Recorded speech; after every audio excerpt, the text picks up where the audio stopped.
A principios del siglo XX, en un pequeño pueblo en el norte de España que hace frontera con Francia, dos jóvenes, Teresa y Francisco, se enamoraron y decidieron pasar el resto de su vida juntos. Pero la temprana muerte de nuestra protagonista vino acompañada de otra desgracia, y es que como el párroco consideró que había vivido su vida en pecado, le derogó el derecho a ser enterrada en el cementerio y por consecuencia tener una muerte digna. Pero Francisco y el resto de vecinos se negaron a aceptarlo, construyendo para ella lo que hoy en día es el cementerio más pequeño de España. Esta es la trágica historia de los amantes prohibidos de Bausen.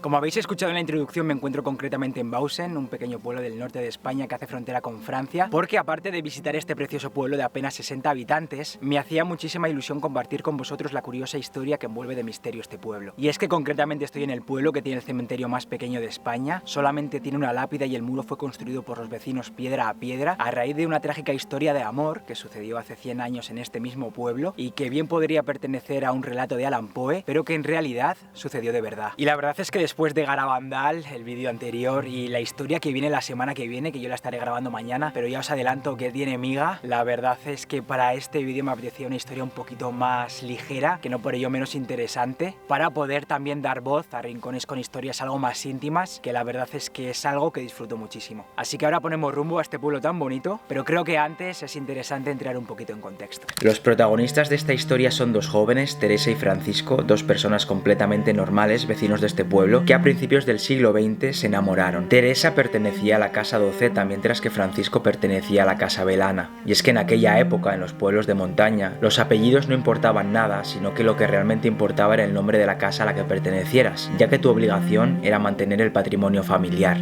Pero había un pequeño problema, que en realidad era bastante común en la época y a nadie le sorprendía que sucediera, y más si vivías en un pueblo pequeño, y es que Teresa y Francisco eran primos. Aunque aquí, antes que nada, tengo que aclarar que no se sabe el grado de sangre que había entre ellos o el grado de familia directa, y es que hay quienes dicen que podían ser primos lejanos, pero lo que sí que estaba claro es que eran familia. Y esto, para la iglesia, al menos de primeras, estaba considerado pecado. Y digo de primeras porque para poder casarte con un familiar tenías que pagar una dispensa de consanguineidad, que era como una especie de impuesto establecido por la iglesia para que un pecado dejara de ser pecado, o al menos este. Y esto, la verdad es que me parece bastante curioso, ¿no? Y también cuestionable, porque no sé yo si Dios estaría de acuerdo con que el hombre, en su nombre, decidiera que un pecado dejara de ser pecado a través de la guita. Y aquí, dilemas aparte, es donde entra en juego el antagonista de esta historia, que fue concretamente un hombre llamado Joaquín Tellosa, que era el sacerdote encargado de la iglesia de Bausen, que les exigió, para poder casarse, la cantidad de 25 pesetas. No se sabe tampoco si no podían pagar ese dinero o es que en realidad no quisieron hacerlo. Lo que sí que se sabe es que Francisco en aquella época pasaba largas temporadas en Francia y que cuando regresaba a casa lo hacía con dinero, y se calcula que más o menos 25 pesetas equivalía al sueldo de una semana de trabajo. Y es que, a ver, el dinero de una semana cuesta mucho ganarlo y seguramente más si eran trabajos muy duros, como seguramente serían. Entonces entiendo que no quisiera pagarlo, pero también pienso que si de alguna manera pagar este dinero te permitía estar en paz, ¿no?, con la justicia católica, pues de alguna manera podría ser un pago que te pudiera compensar. El caso es que fuera como fuera no pagaron, pero aún así decidieron seguir juntos a pesar de que estuviera considerado pecado.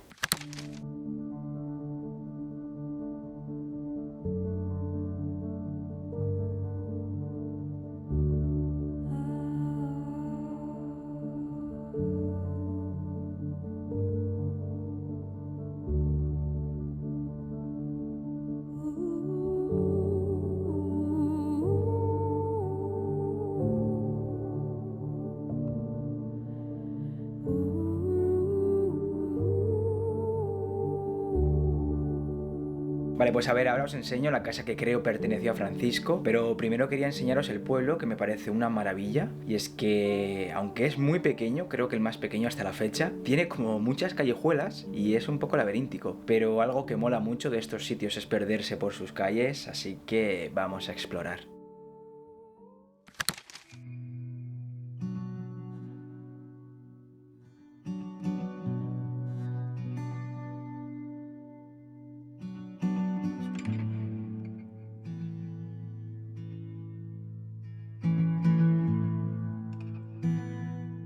Y mirad, algo que me sorprende ya de primeras es que todas las puertas tienen estas hojas, que supongo son amuletos de protección, y algo que estoy descubriendo mientras viajo a estos lugares es que aunque a veces sí que se repiten, cada uno tiene como su propio símbolo, ¿no? Y en este caso son las hojas, y la verdad es que me parece muy curioso y me gusta mucho ver cómo cada pueblito tiene sus propias costumbres diferentes al resto.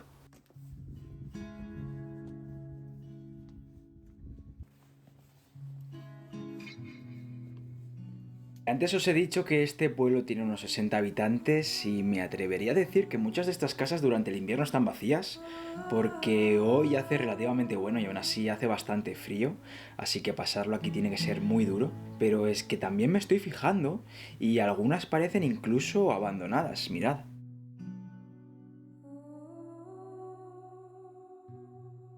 Y mirad esta, que no sé si se aprecia en la cámara, pero parece que está como abombada. No sé si esta pared aguantará mucho tiempo el peso del tejado. Y entre estas casas, que creo que están abandonadas, os enseño también la de Francisco, que es una de estas dos, no sé cuál exactamente. Y creo que también están vacías. Aquí me llama la curiosidad y me apetece bastante entrar para ver, pero hoy estoy solo y como no sé en qué condiciones se encuentran, creo que mejor no me la juego. Teresa y Francisco se mudaron a vivir juntos y tuvieron 2 hijos, Cándido y Valerosa, llevando una vida normal como la de cualquier matrimonio en el pueblo. Pero la desgracia de esta historia llegó a los pocos años, cuando Teresa enfermó de neumonía y a pesar de su lucha por recuperarse, no fue capaz de hacerlo, muriendo con tan solo 33 años de edad.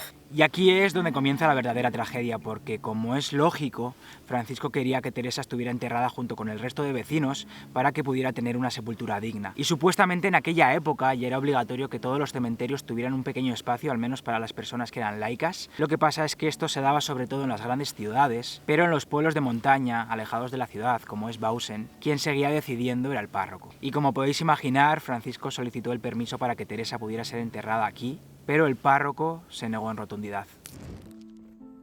Llegados a esta parte de la historia, quiero enseñaros la iglesia y el cementerio que están juntos. La iglesia es bastante pequeña pero muy bonita y mirad, no creo que sean adornos, seguramente tendrán su utilidad, pero al menos en este edificio las cruces van en conjunto con el tejado. Como podéis ver es de 1709 y no sé si estos detalles son originales, la verdad. La pena es que está cerrada, pero por lo que veo el cementerio de los vecinos no, así que vamos a ver.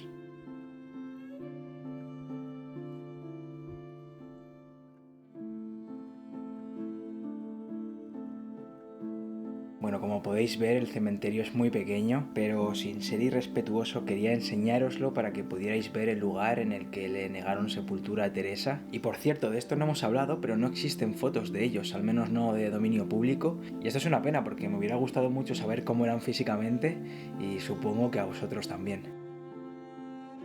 Sin importarle que fuera enterrada en cualquier parte de la montaña, el sacerdote le negó a Teresa una sepultura digna, cosa que obviamente no le hizo gracia a Francisco. Como no podía permitir que esto sucediera, Francisco decidió cavar una fosa bajo una acacia en un lugar llamado Coret, al que ahora iremos, para poder enterrarla. Y aquí sucede algo bastante bonito, entre comillas, pero prefiero aprovechar y contároslo en el cementerio, así que vamos allá.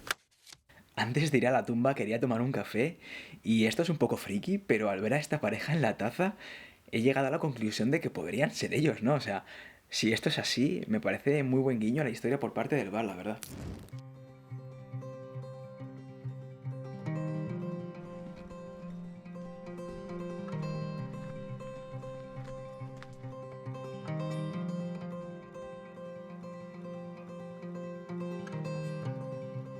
Voy a intentar darme prisa, porque tiene toda la pinta de que va a llover y la verdad es que no me gustaría nada.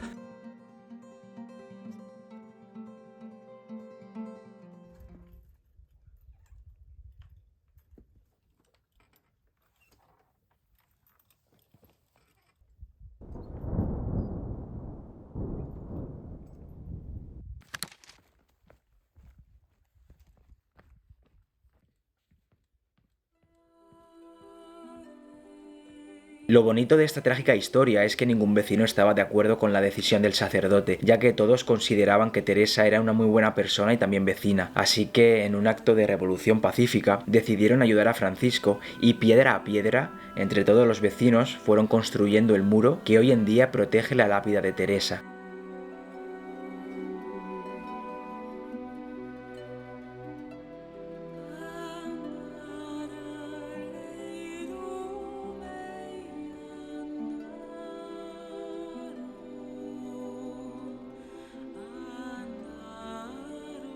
Ahora, más de 100 años después, todavía se puede ver que está en perfecto estado. Podemos leer dos dedicatorias, una de sus hijos, que pone simplemente a nuestra querida madre, y la otra de su marido. Recuerdo a mi amada Teresa, que falleció el 10 de mayo de 1916, a la edad de 33 años. Y aquí podemos apreciar una pequeña curiosidad, y es que hay una errata porque no pone recuerdo sino recuerdo, que fue un error de quien grabó las palabras en la lápida, que supongo debió sufrir un lapsus. Pero obviamente en realidad esto es lo de menos, lo que realmente importa es el mensaje y todo el cariño, ¿no?, recibido por los vecinos que decidieron construir este cementerio para ella.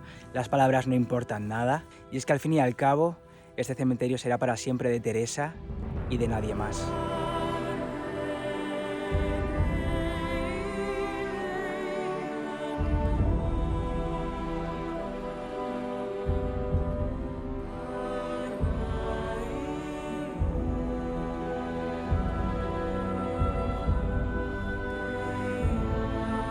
Y mirad, algo bastante bonito es que sus hijos también murieron hace tiempo y los únicos que conservan la llave de la cerradura del cementerio son sus nietos, y son ellos quienes se encargan de cambiar las flores, limpiar y demás.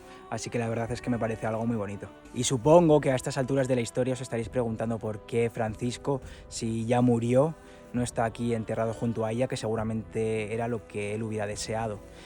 Pues bien, la verdad es que el asunto no es tan sencillo, pero ahora os lo cuento. Cuando estalló la guerra civil, Francisco decidió exiliarse en Francia junto a sus hijos, y al fallecer, a la edad de 56 años, muy joven la verdad, por motivos políticos y burocráticos de la época, su cuerpo no pudo ser repatriado y por ende no pudo cumplirse su última voluntad.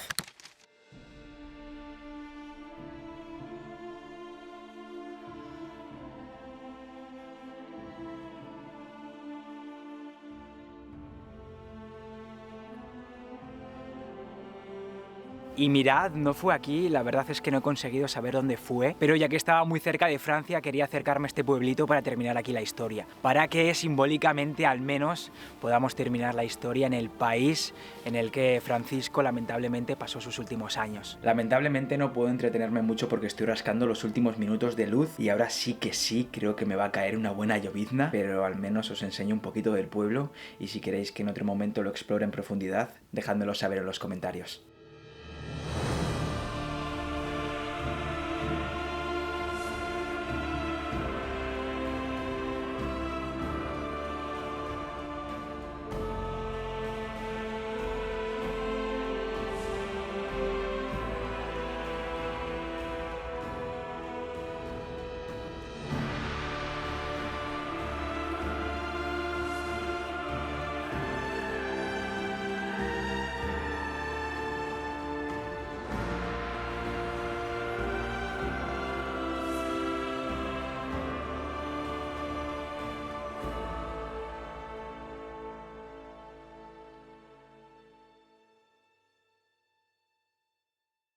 Así que bueno, esto es todo. Esta es la trágica historia de los amantes de Bausen.